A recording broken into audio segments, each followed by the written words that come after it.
Welcome to class number 7 from the Old Testament books of Moses. We're still in Genesis, chapter 6 to 10, and this is class number 7, the Great Flood and the Descendants of Noah. Although only 10 generations have changed in the 22 centuries since Adam, humanity has become excessively corrupt. Except for the direct ancestors of Noah and ours, the Bible does not find anyone worthy of mention. The descendants of Cain and Seth mixed up among themselves daughters of men and sons of God.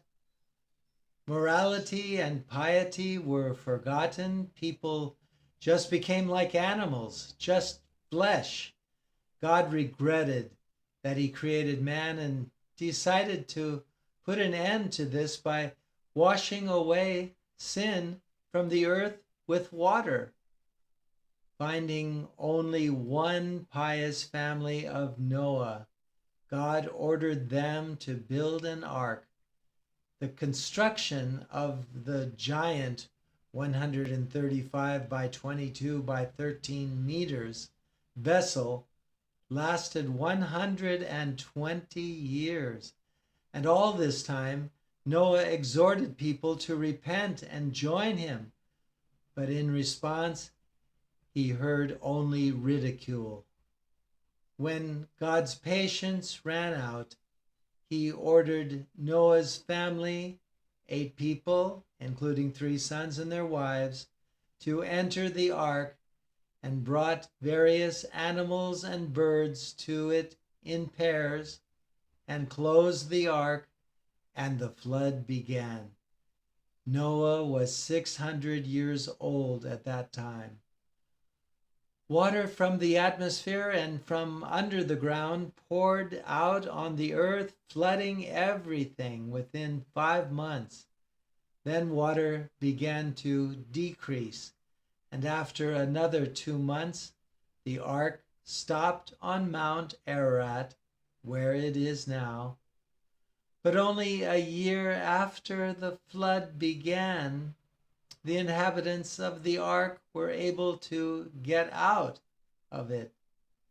The ark served as a prototype of the church, and Noah was a prototype of Christ, its head and the ancestor of the new humanity. First of all, Noah offered a burnt offering to God from pure animals and birds.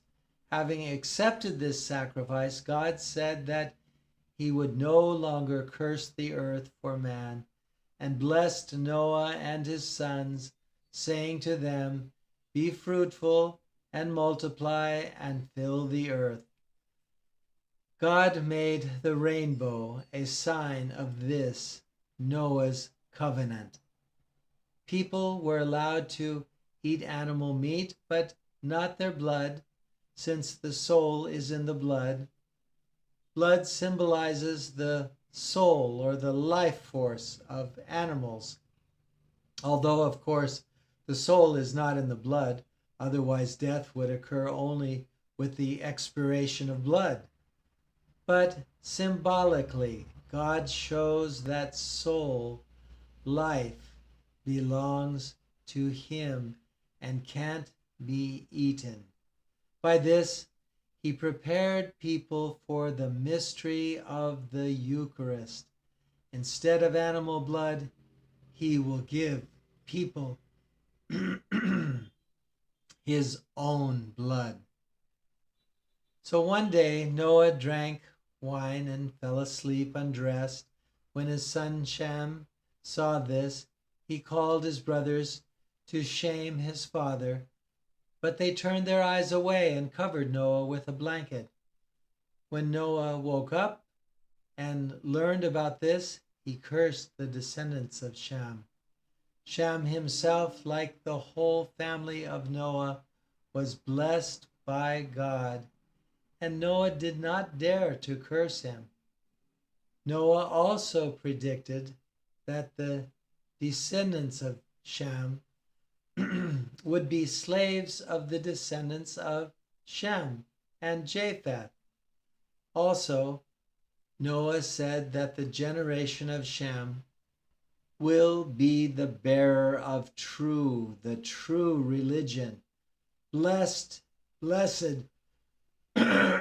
be the God of Shem.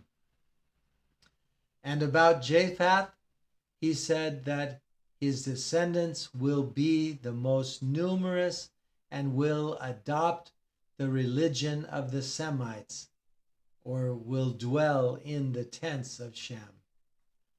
Over time, the descendants of Shem settled in Africa, the ones of Shem, the Jews and Arabs in the Middle East, and the descendants of Japheth settled the rest of Eurasia. So ends our class number 7, the Great Flood and Descendants of Noah.